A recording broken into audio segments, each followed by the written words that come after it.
To one. Good morning बच्चों, कैसे हैं आप सब? अच्छे से हैं? चलिए आगे स्टार्ट करते हैं। टॉपिक चल रहा है बैंक रिकन्सिलिएशन स्टेटमेंट। आज ये इस चैप्टर का लास्ट लेक्चर है। आज इसे फिनिश कर देंगे और आज जो हमारा टॉपिक चलेगा amended cash book, preparation of amended cash book. ये अमेंडेड क्या होता है? अमेंडेड का मतलब होता है संशोधन, सुधार करना, ठीक करना। जैसे बेटे कभी कभी कानून जो बनते हैं तो कोई ज़रूरी थोड़ा है कि वो कानून बिल्कुल सही हो, कभी कोई गलती भी हो सकती है। तो यूँ थोड़ा कि नया कानून बन जाएगा, उसमें फिर थोड़ा-सा सुधार कर देते हैं, भई ये धारा बदल दी गई है, इस धारा में जोड़ दिया गया है, ये धारा हटा दी गई है, सेक्शन हटा दिया गया है। तो इस तरह से अमेंडेड होता है। अब यहाँ पर अमेंडेड का मतलब है जो हमारी कैश बुक बनी है उसमें ही हमने सुधार करना है। अब क्या है, एक बार मैं पहले आपको वो बताऊँ, जो हम कैश बुक और पासबुक बनाते थे, क्वेश्चन करने के लिए मैंने कहा था ना रफ रफ काम करिए। अब होता क्या था इसमें, हमने कोई रकम जोड़ी और बैंक ने ऐड नहीं किया तो हम लेस कर देते थे। बैंक ने कोई रकम ऐड की, जोड़ दी, हमने नहीं जोड़ी, हम जोड़ देते थे। ठीक है, लेकिन क्या वो वास्तव में कैश बुक में करते थे? नहीं, उसे हम कैश बुक में नहीं करते थे। एक पेज पर करते थे, बैंक रिकन्सिलिएशन स्टेटमेंट लिखकर पेज बना दो। फिर क्या करते थे, फिर उसके बाद जब हमें तसल्ली हो जाती थी कि अच्छा हम तो कह रहे थे इतना बैलेंस होना चाहिए और बैंक कह रहा था कि इतना होना चाहिए, तो दोनों में अंतर क्यों आ रहा था? तो वो अंतर जब समझ में आ जाता है तो कई बातें तो हमें ये समझ अच्छा ये तो लेट होने की वजह से, टाइम गैप की वजह से है। हमने कोई चेक जमा करवा दिया, बैंक ने लेट जमा करवाया, अंतर तो आना ही था, लेकिन कोई गड़बड़ नहीं है कि नहीं? और कुछ गलतियाँ ऐसी आती थी, ओहो! मैं तो ये गलती करना भूल गया, मैंने तो गलती कर दी। अच्छा भाई ये तो मैं ठीक कर दूँगा, तो बाद में ठीक करते थे। इसी तरह बैंक पासबुक में कोई गलती हो जाती थी, अच्छा ये तो बैंक ने ही गलती कर रखी है, इसी वजह से तो बैंक गलत बता रहा है, जबकि गलती बैंक ने कर रखी है। तो मैं जाऊँगा बैंक को कहूँगा कि भई ये आप ठीक किए। तो क्या समझे? हम एक बैंक रिकन्सिलिएशन एक पेज पर बनाते थे और उस पेज के आधार पर हम कोशिश करते थे कि बाद में जाके उनको ठीक करते थे। उस समय ठीक नहीं करते थे, बाद में ठीक करते थे। अब यहाँ पे कहता है जी जो काम आप कर सकते हो कैश बुक में, वो कर दो ना। जो वास्तव में ही कैश बुक में करना है, करना पड़ेगा बाद में भी, तो उसको अभी कर दो ना। कैसे करेंगे? तो हम क्या करेंगे, एक तो बनाएँगे अमेंडेड कैश बुक की बजाय उस कैश बुक को आगे चलाएँगे। दूसरा होगा बैंक रिकन्सिलिएशन स्टेटमेंट अब भी बनेगा। तो आप कहोगे सर फिर मेहनत क्यों करी? अब बताओ, अगर पहले हम बैंक रिकन्सिलिएशन जैसे इस क्वेश्चन में मैंने 5 पॉइंट दे रखे हैं, तो हम पाँचों पॉइंट यहाँ लिखते थे ना, चाहे प्लस हो, माइनस हो, प्लस, लेकिन पाँचों के पाँचों पॉइंट यहाँ आते थे कि नहीं? तो अब इसमें से कुछ पॉइंट नहीं आएँगे, तो कहाँ जाएँगे? वो सीधा ही कैश बुक में ठीक कर दिए जाएँगे। इसी को कहते हैं अमेंडेड कैश बुक बनाना और साथ के साथ बैंक रिकन्सिलिएशन स्टेटमेंट बनाना। तो क्या निकला अर्थ? जो बैंक रिकन्सिलिएशन स्टेटमेंट हम बनाते थे, उसके फिगर्स को हम 2 भागों में बाँट देंगे। कुछ फिगर जो कि कैश बुक में ठीक किए जा सकते हैं, सुधार कर सकते हैं और करना ही है, उनको तो साथ के साथ करते हैं। और जो भाई समय के गैप की वजह से है या बैंक के गलतियों की वजह से, बैंक ने कोई गलती कर दी, जैसे बैंक ने गलती से मेरे खाते में 2000 रुपए जमा कर दिए, तो मैं अपनी कैश बुक में ठीक थोड़ा करूँगा। मेरे 2000 लिखने से ये थोड़ा हो जाएगा कि लो जी आपने भी दे दिए थे और मैंने भी ले लिए हैं, दैट्स ऑल। नहीं बेटा, वो तो जिस दिन जिस आदमी के पैसे मेरे खाते में गया, वो जब ढूँढ करेगा और जब वो ढूँढवाएगा कि जी मेरे फाइंड आउट करो कहाँ है प्रॉब्लम, पता चल जाएगा, बैंक उसी समय मेरे खाते से कम कर देगा। है ना? तो ये है, तो क्या अर्थ समझ गए?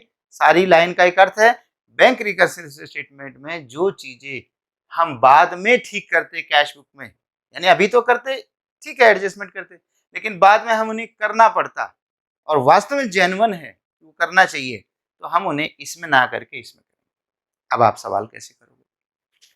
आप ये दोनों चीज साथ में, अभी तक जैसे क्वेश्चन में लिखा है on 31st June 2020 the bank column of the cash book of mister Arun disclose an overdraft balance.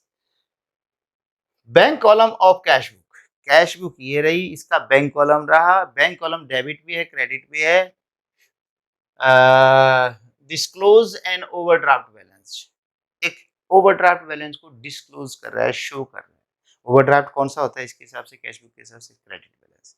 तो जब हम यहां लिखा करते थे credit balance as per cash, लिखते थे ना ऐसे,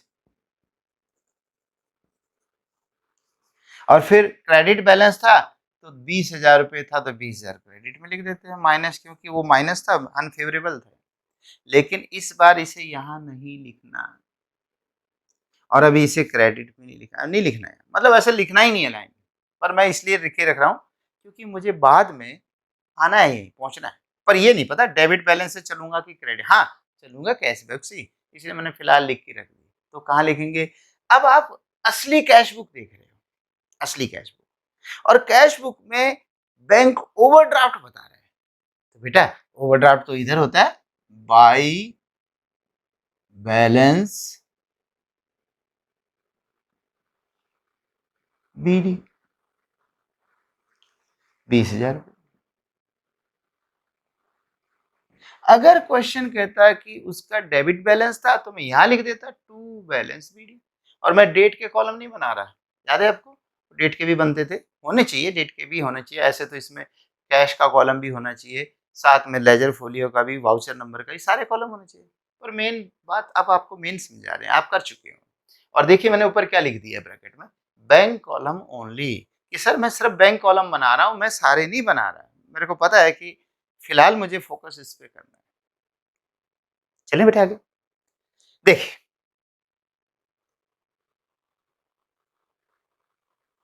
checks were deposited into bank for 10,000, आपने 10,000 के चेक जमा कराए, ये लो 10,000, ये तो वैसे ही लिखे थे ना मैंने, अब इस क्वेश्चन के साथ हमने 10,000 के चेक बैंक में जमा करवाए, तो पहले हमने अपनी कैश बुक में लिखा होगा, है कि नहीं? Cheques were deposited into bank for 10,000 but of the cheques, लेकिन इन चेकों में से 4,04,000 वर क्रेडिटेड इन जुलाई, इसमें से 4,000 के चेक तो जुलाई में जमा हुए हैं। मैं इसकी एक लाइन बना दूं डेट की, जिस डेट को हम टैली कर रहे हैं, आपस में दोनों में मिलान कर रहे हैं, रिकंसाइल कर रहे हैं, और ये तारीख है बेटा 30 जून 2020। 30 जून 20,000 तक ये हमने 10,000 के चेक बैंक में जमा कराए, इसलिए हमने जोड़ दिए, लेकिन 4,000 के चेक तो जुलाई में जमा हुए हैं, यानी 4,000 के चेक यहाँ जमा हुए, तो 6,000 के चेक में मान लो यहाँ हुए, इसमें से 10 में से ये 2 हिस्सों में चला गया ना, 10,000 के चेक में से 6,000 के चेक तो यहाँ जमा हो गए और 4,000 के लेट हो गए, 6,000 का हिसाब तो बराबर हो ही गया, इसकी वजह से तो कोई अंतर आया ही नहीं होगा। हाँ, इस 4,000 की वजह से जरूर अंतर आया होगा। अब हम क्या करते थे, 4,000 हमने जोड़ दिए, बैंक ने नहीं जोड़े तो हम घटा देते थे, अगर कैश बुक का बैलेंस हो, है भी कैश बुक का बैलेंस है ना, तो हम यहाँ पे माइनस कर देते 4,000। लेकिन एक बात बताओ, क्या ये 4,000 जमा नहीं हुए, हुए ना, बाद में हो गए ना, तो क्या मैं इसमें घटा दूं कैश बुक में? नहीं, ये तो टाइम गैप है, तो इसलिए ऐसी चीजों को बैंक रिकंसिलिएशन स्टेटमेंट में, क्योंकि ये मैंने को घटाना नहीं था, लेकिन हाँ मिलान करने के लिए घटाना पड़ा, तो यहां पर लिखेंगे, मैं ऐड वाली जगह बना दूं और यह लेस की, लेस क्या था, ये चेक डिपॉजिटेड, चेक्स चाहे सेंट टू लिख दो, sent to bank for collection but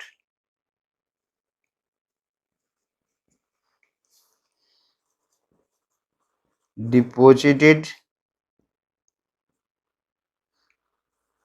after reconciled it।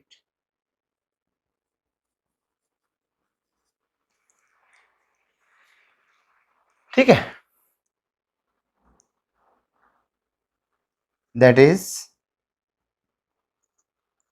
जुलाई 2020। ये चेक सेंड टू बैंक, हमने चेक बैंक में भेजे फॉर कलेक्शन के लिए, but deposited after reconcile date, लेकिन डिपॉजिट हुए रिकंसाइल डेट के बाद, जो भी हमारी रिकंसिलिएशन डेट है उसके बाद। तो क्या क्या है बेटे, हमने प्लस किया 4000, बैंक ने नहीं किया यहां तक, तो हम 4000 माइनस कर देते हैं। ये लो, ठीक। Next point, cheques were issued for 8000, आपने 8000 के चेक इशू किए, तो बेटा 8000 के चेक आप इश्यू करोगे तो आप यहां लिखोगे ना, कैश बुक में माइनस कर दोगे जब इश्यू करोगे तो।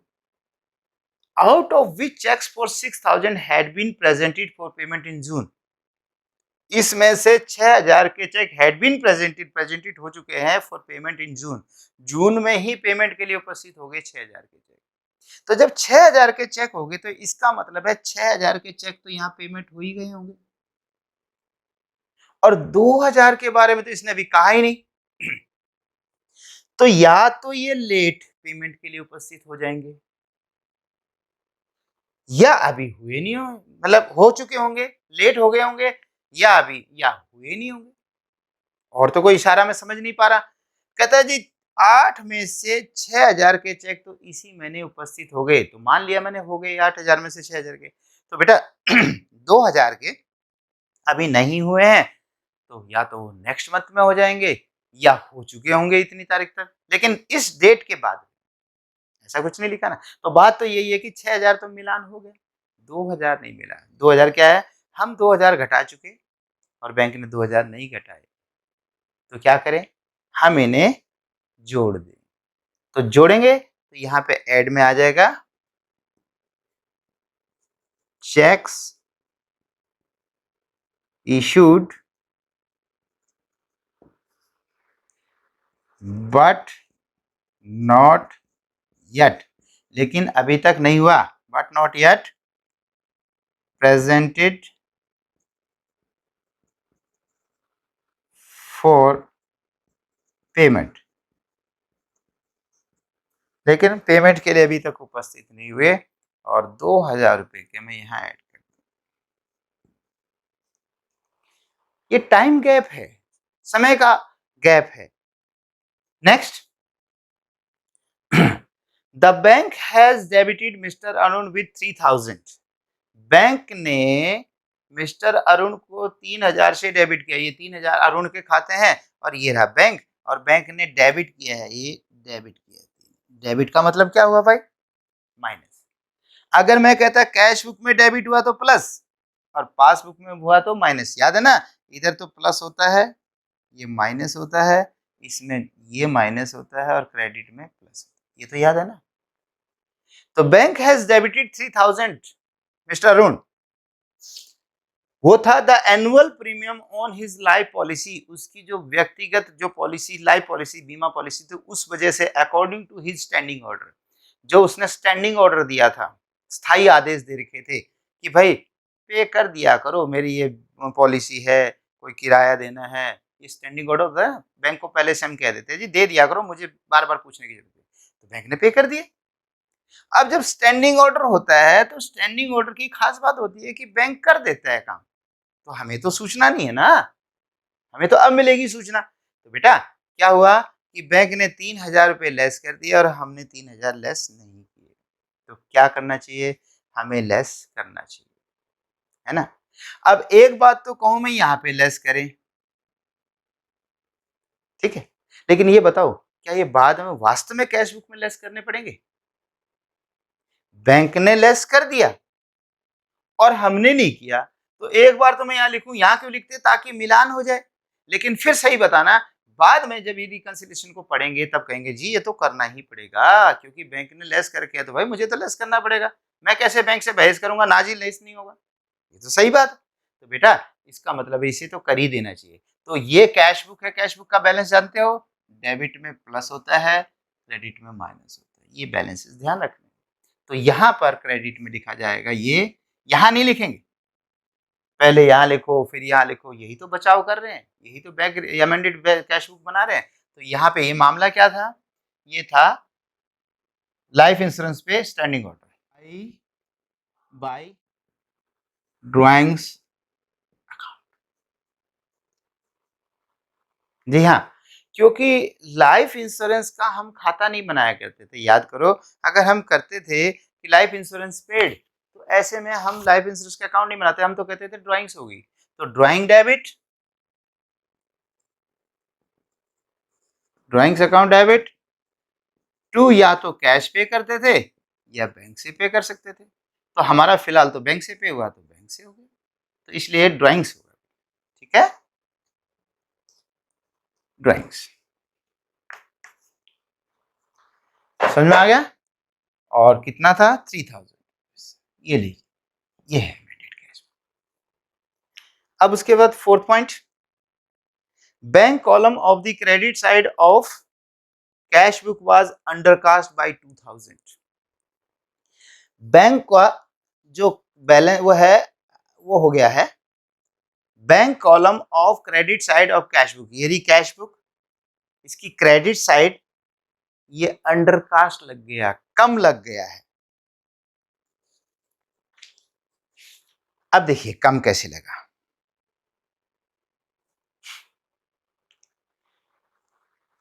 यहां पर कम लगने का मतलब है कि यहां पासबुक में लिखा गया होगा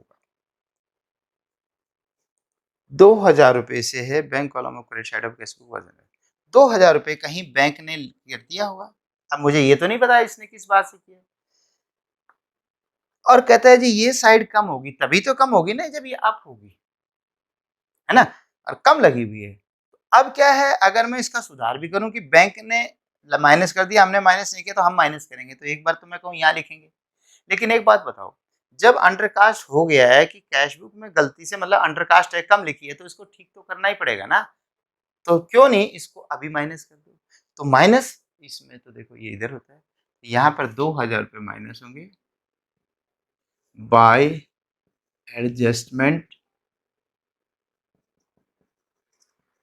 of undercast.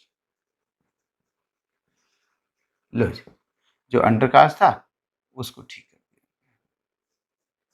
Bye adjustment of undercast, कि कम लग गया था। ठीक है, okay.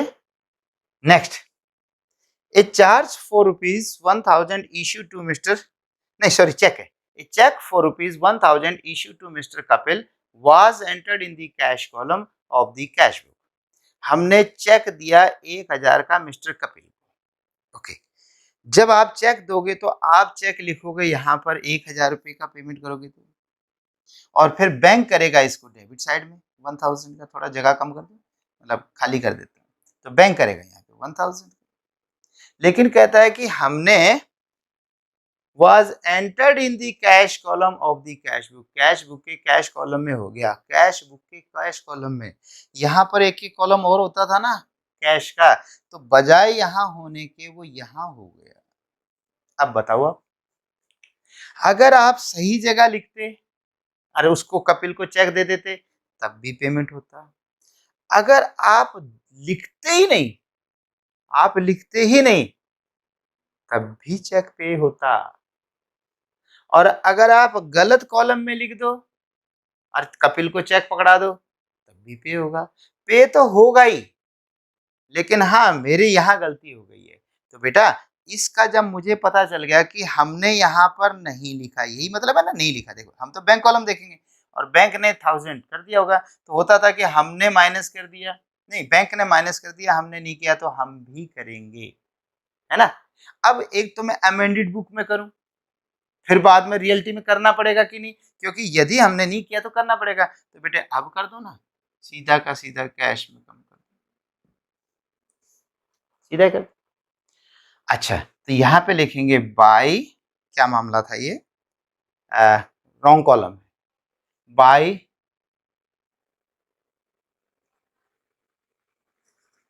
Cash account wrongly entered। ये कैसे कि जो कैश कॉलम में रहा होगा तो आपको यहां से निकालना होगा, तो ये क्रेडिट है तो इसको डेबिट करना पड़ेगा। कैश अकाउंट डेबिट, 1,000 रुपये जब करूंगा तो ये माइनस हो जाएगा, ये माइनस नहीं, क्योंकि माइनस था तो प्लस हो जाएगा। सॉरी। तो ये कैश प्लस हो जाएगा। अच्छा जी, उसके बाद बैंक क्रेडिट हो जाएगा टू बैंक अकाउंट। तो बैंक अकाउंट में बाई कैश लिखा जाएगा, कैश अकाउंट 1,000 रुपये। ठीक है, ये नहीं लिखना आपको, लेकिन मैंने पूरी बात बता दी है कि ऐसा ऐसा इसका सॉल्यूशन ये होगा बेटा। ठीक। अच्छा अच्छा, अब चलते हैं आगे। हो गए सारे पॉइंट। ये अब नीचे लिखा था make the appropriate adjustment in the cash book. Cash book में एंट्री करो, वो मैं पहले ही बता चुका। And prepare a bank reconciliation statement with the amended cash book. और एक कैश बुक बनाइए, अमेंडेड कैश बुक, और प्रिपेयर ए बैंक रिकन, फिर बाद में बीआरएस बनाओ with the amended cash balance. जो कैश बुक का बैलेंस आएगा अमेंडेड कैश बुक का, उससे बनाइए। पॉइंट सारे हो गए पांचों, 2 यहाँ हो गए, 3 यहाँ हो गए। और भी हो सकते थे, मान लो बैंक ने मुझे गलत क्रेडिट दे दिया, मेरे खाते में गलत जोड़ दिया। तो बैंक ने तो जोड़ दिया, हमने नहीं जोड़ा, तो हम भी क्या करते थे, हम जोड़ते थे। अब ये बताओ असली में हम अपनी बुक में जोड़ेंगे क्या? नहीं भाई। तो फिर ऐसी बातों को इसमें लिखेंगे, यहाँ जोड़ेंगे। बैंक ने मेरे खाते से गलती से घटा दिया, मैं गलती से बोल रहा हूँ कि किसी के पैसे तो गलती से मेरे खाते से कट गए, तो बैंक ने घटा दिए, तो बैंक ने घटाया तो हमें भी घटाना चाहिए। तो क्या मैं असल बुक में घटा दूं? नहीं भाई, बैंक नहीं घटाना। तो फिर इसका मतलब ये आपका जुड़ेगा, मतलब इसमें ही घटेगा, इस बुक। ठीक है, कि बैंक मुझे गलत जोड़ दे तो मुझे भी जोड़ना चाहिए, लेकिन मैं नहीं जोड़ूंगा। सॉरी, जोड़ना यहाँ पे है, यहाँ जुड़ना था, ये नहीं जोड़ेंगे, क्योंकि वो तो बैंक की वजह से गलती है, और वो बाद में हम बैंक को जाके बता देंगे, सर इसको ठीक कर दीजिए, मेरे बैलेंस में गड़बड़ हो गया। ठीक है बेटा। अब देखिए, अब इसका मैं करता हूँ, मेरा कुदरती इस क्वेश्चन में कोई भी पॉइंट इधर नहीं आया, नहीं आया तो नहीं आया, मैं क्या करूँ, इसका टोटल करेंगे। टोटल 20 और 3 23 और 2 25 और 1 26,000 हो गया। 26,000 को यहाँ लिखेंगे, और 26,000 रुपये यहाँ पर आ जाएगा। अगर कुछ होता तो मैं माइनस कर देता हूँ, तो बैलेंस जो आता, यहाँ पे लिखेंगे टू बैलेंस CD। याद है, जिधर CD लिखा होता है उसके दूसरी साइड का बैलेंस होता है। तो ये क्रेडिट बैलेंस, ये डेबिट में लिखा है इसलिए क्रेडिट बैलेंस है, बल्कि हम आगे यूं लिख भी देते हैं बाय बैलेंस BD, क्योंकि ये आपका 30 जून को है तो ये 1 जुलाई को हो जाएगा। By balance BD 26। ये तो 2 लाइन इकट्ठी वो नजदीक की है ना, ऐसे थी ऐसे। ठीक है बेटा, ओके। 26 सर कौन सा बैलेंस है कैश बुक का? डेबिट या क्रेडिट? क्रेडिट। कौन सा है? क्रेडिट। और कैश बुक का अगर क्रेडिट बैलेंस हो तो वो ओवरड्राफ्ट होता है, अनफेवरेबल होता है, माइनस होता है। तो हम यहाँ पे लिखेंगे अब credit balance as per cash book, और यहाँ पर जो थोड़ी जगह कम बन गई, यहाँ पर लिखेंगे 26,000 माइनस। बस, मैंने कहा था ना कि कैश बुक का तो आएगा, लेकिन मुझे ये नहीं पता कि कौन सा बैलेंस आएगा, और रियलिटी में मुझे पहले से नहीं पता था कि क्या होगा, क्वेश्चन करते गए, हो गया जैसे। ठीक, तो बेटा ये 26 है। अब इसको यहाँ पे बंद कर दीजिए, अब इसको मिटा दो थोड़ा सा।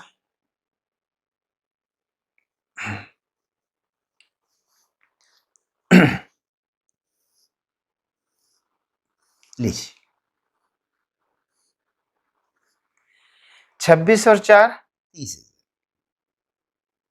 और ये टोटल है 2,000। तो 30 में से 2 गए तो 28 बचे, तो ये बचे तो इसी खाने में लिखेंगे ना हम कि 28,000 आपके माइनस के बचे। अब ये तो पता ही है, तो मैं कैश बुक से चलते तो कहाँ पहुंचते हैं? पासबुक में। तो यहां लिखेंगे पासबुक का माइनस बैलेंस। पासबुक का, देखो पासबुक तो लिखना है, balance as per, balance as per passbook, ये तो लिखना है। लेकिन मुझे ये नहीं पता डेबिट बैलेंस लिखना है क्रेडिट लिखना है। ये देखिए 26,30 में से 2 गए तो 28 बचे, कौन सा बचा? माइनस का ही बचा, माइनस का ज्यादा, माइनस बचा। और माइनस का बैलेंस, और वो भी पासबुक के हिसाब से, कौन सा होता है याद करो, इधर पासबुक थी ना, तो माइनस बैलेंस तो इसमें डेबिट होता है, तो इसको मैं डेबिट बैलेंस लिख सकता हूँ, debit balance as per passbook 28,000, या इसको मैं ब्रैकेट में ओवरड्राफ्ट लिख सकता हूँ, ओवरड्राफ्ट, ब्रैकेट में ओवरड्राफ्ट लिख दो, यहाँ लिख दो ओवरड्राफ्ट, बैलेंस में मत लिखो, ओवरड्राफ्ट एज पर पासबुक, कुछ भी लिख लीजिए। ठीक है बेटे, तो ये आपका चैप्टर यहाँ पर समाप्त हुआ, और मैं उम्मीद करता हूँ कि आपको अच्छे से समझ में आ गया होगा, और नहीं आया तो वही बात है, दौड़ना नहीं, छोड़ना नहीं, पीछे से फिर रिवाइज करो, फिर रिवाइज करो, ये गारंटीड है आ जाएगा। एक बच्चे की बात बताता हूँ, क्योंकि एक +1 में बच्चा अभी एडमिशन हुआ, लॉकडाउन की वजह से क्लासेस तो लगी ही नहीं एक दिन भी। तो उस बच्चे को मैंने फ़ोन किया, बेटे क्या हो रहा है, समझ में आ रहा है? सर मुझे तो अकाउंट समझ में ही नहीं आ रहा है। मैंने पूछा कौन सा चैप्टर किया, क्लियर नहीं बता पाया कौन सा किया। चलो बताओ थोड़ा-सा कि क्या किया होगा, वो नहीं बता पाया। और आखिरी में जब मैंने उसको कहा बेटा आप पहले उसको पढ़ के आइए, फिर इस लेक्चर को आप कह सकते हो कि मेरे समझ में नहीं आता। तब मैं ज़िम्मेवारी लूँगा कि हाँ, मेरा पढ़ाया समझ में नहीं आता। पहले आप एक बार पढ़ के आओ। और जब उस बच्चे ने अगले दिन पढ़ा तो वो मैसेज देता है, सर मेरे समझ में आ रहा है। तो रीज़न यही है कि उसने कहीं बीच में छोड़ के सीधा ही कोई एक लेक्चर पढ़ लिया, बीच में से। तो बीच में से तो किसी को समझ में नहीं आएगा, किसी को भी नहीं आएगा। इसलिए इसकी जड़ से शुरू करें। ठीक है? Bye bye, take care.